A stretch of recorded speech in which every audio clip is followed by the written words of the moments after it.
Assalamualaikum warahmatullahi wabarakatuh. Halo semuanya, sebelumnya kenalin aku Fatia Ramadianti dengan NIM akhir 134 dan di sini aku bersama dengan temanku yaitu Nida Filza Husna dengan NIM akhir 135. Nah, jadi di video kali ini kita bakal bahas salah satu modul SAP yaitu modul controlling. Di mana di modul ini tuh mencakup dua submodul utama yaitu Cost Central Accounting dan juga Product Costing. Nah, jadi video ini tuh merupakan bagian dari tugas mata kuliah kami yaitu mata kuliah praktikum ERP khususnya untuk kelas ERP kelas Y. Nah, mungkin untuk lebih lanjutnya, kalau kalian mau tahu gimana sih si modul SAP Controlling ini bekerja, mungkin kalian bisa simak video kita kali ini. Oke.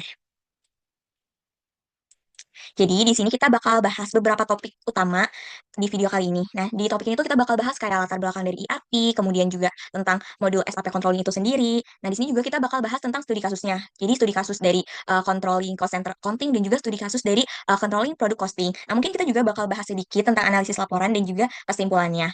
Tapi aku mau bahas sedikit tentang kenapa sih si modul controlling ini tuh penting. Jadi di dalam dunia bisnis modern itu, pengelolaan biaya itu menjadi salah satu faktor kunci yang menentukan apakah perusahaan itu bakal bisa bertahan dan juga berkembang. Jadi tanpa sistem yang mampu melacak dan juga mengalokasikan biaya secara akurat, biasanya perusahaan itu bakal kesulitan untuk menentukan harga jual yang kompetitif. Kemudian perusahaan juga bakal kesulitan untuk mengendalikan efisiensi operasional. Nah, pada akhirnya mereka bakal kesulitan juga untuk mencapai profitabilitas yang diharapkan. Karena itu modul controlling ini hadir untuk menjawab masalah-masalah tersebut. Oke, mungkin kita lanjut aja. Nah, selanjutnya di sini tuh kita bakal bahas tentang silo efek.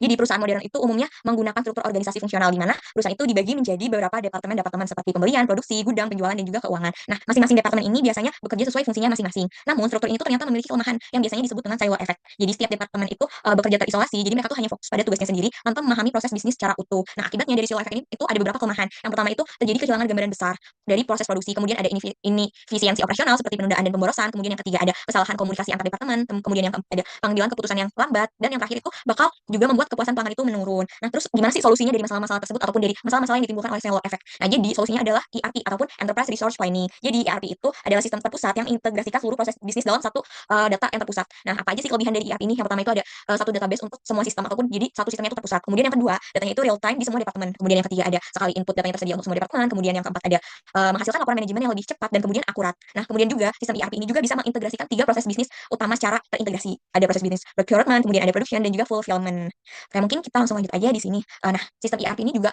tidak langsung terbentuk menjadi sistem yang terintegrasi dan terpusat. Ada prosesnya ataupun ada tahap-tahap pertumbuhan dan evolusinya. Jadi tahun pertama ini pada tahun 1970 lahirlah sebuah sistem yang namanya MRP ataupun Material Recruitment Planning. Nah, sistem ini tuh untuk perencanaan kebutuhan material. Kemudian pada tahun 1980 kita berubah menjadi MRP fase 2 di mana MRP fase 2 ini mencakup seluruh sumber daya manufaktur. Kemudian selanjutnya di tahun 1990-an lahirlah sistem ERP yang bisa mengintegrasikan seluruh proses bisnis. Kemudian tahun 2000-an hadir sebuah sistem ERP yang stand antara dengan ERP-nya dengan SCM dan juga CRM untuk kolaborasi lintas perusahaan. Nah, terus yang terbaru tuh ada di masa kini di mana kita itu terintegrasi dengan cloud ERP, dengan AI, dengan IoT, dan juga dengan analitik yang real time.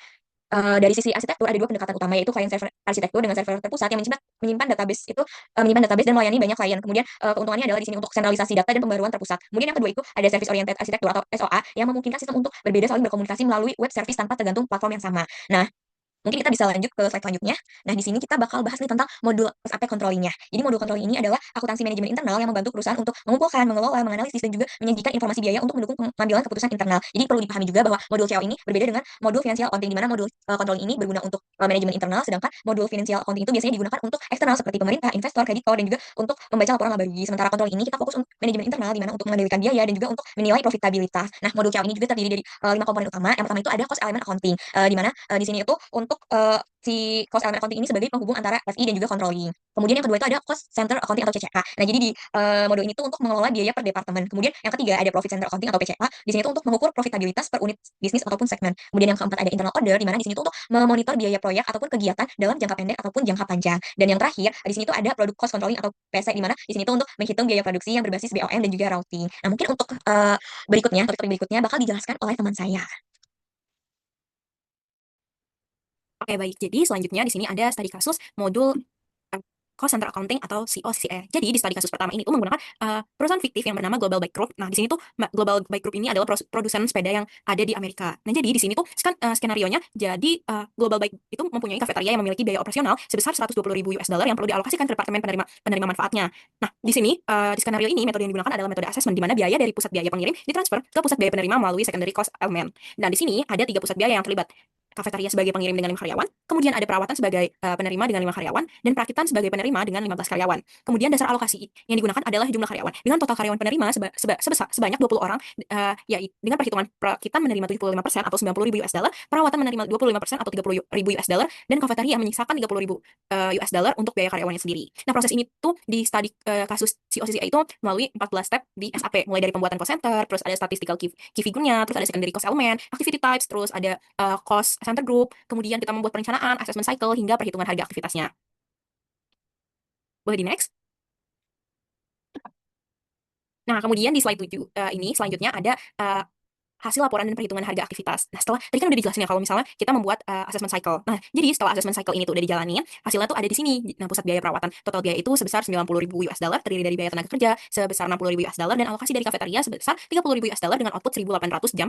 Harga aktivitasnya itu 50 US dollar per jam. Kemudian untuk pusat biaya perakitan, total biayanya itu sebesar 240 ribu US dollar, terdiri dari biaya tenaga kerja sebesar 150 ribu US dollar dan alokasi dari kafetaria sebesar 90 ribu US dollar. Nah, output dari pusat biaya perakitan itu sebanyak 6.000 jam dengan harga aktivitasnya yaitu 45 US dollar per jam. Nah, kalau misalnya kita mau hitung nih harga aktivitasnya itu gimana sih? Jadi kalau misalnya kita mau menghitungnya itu dari total biaya dibagi dengan volume output yang dihasilkan. Nah, harga aktivitas ini tuh menjadi sangat penting untuk dihitung karena ini tuh akan menjadi input dalam perhitungan biaya produk di modul selanjutnya atau product costing gitu. Boleh di next?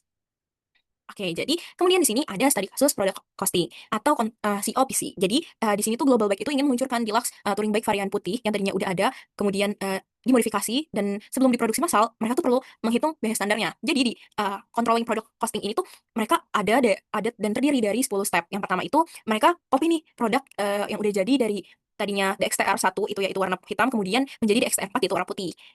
Kemudian kalau udah di copy nih, kita copy bahan baku rangka si sepeda itu dari hitam ke putih. Lalu kita extend material dengan mengaktifkan with quantity structure dan material originnya.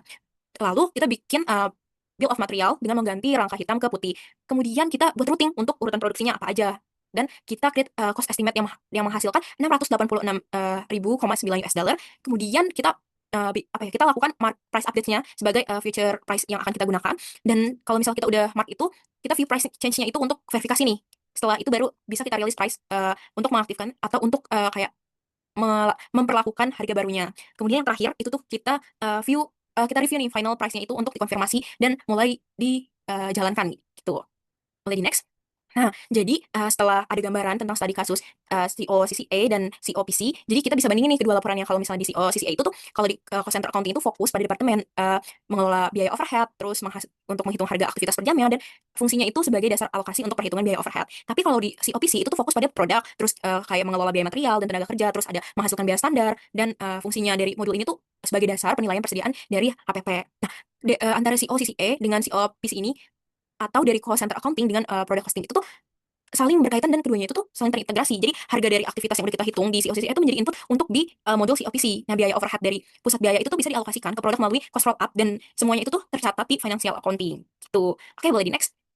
Nah, terakhir di sini ada kesimpulan dan saran. Jadi kita punya 3 kesimpulan. Yang pertama, modul controlling itu tuh kalau dari yang udah kita jelasin tadi, perannya adalah sebagai kalau kita analogikan sebagai jembatan antara operasional dan pelaporan keuangan melalui sistem SAP yang terintegrasi. Itu. Kemudian yang kedua, di cost center accounting itu tuh memungkinkan alokasi overhead itu tuh sangat akurat dan bisa dilakukan secara adil. Karena dalam studi kasusnya kan biaya kafetaria itu kan tadi udah berhasil dialokasikan tuh dengan basis jumlah karyawannya dan menghasilkan harga aktivitas yang sebesar tadi 45 sampai 50 US dollar per jam itu. Kemudian di kesimpulan yang ketiga itu kita di modul controlling PC itu tuh memungkinkan kalau biaya produksi yang udah kita buat itu, yang udah dibuat Global Bike itu tuh cukup akurat gitu. Jadi walaupun itu hanya modifikasi atau inovasi dari hitam ke putih. Jadi biayanya itu tuh untuk deluxe touring bike putih itu bisa dihitung dari biaya yang berbasis bill of material dan biaya rutinnya gitu.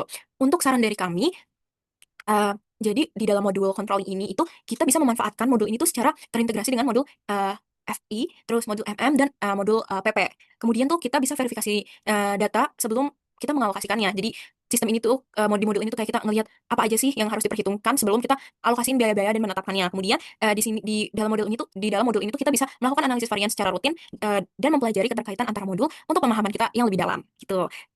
Nah, demikian video dari kelompok kami. Terima kasih atas perhatiannya. Wassalamualaikum warahmatullahi wabarakatuh.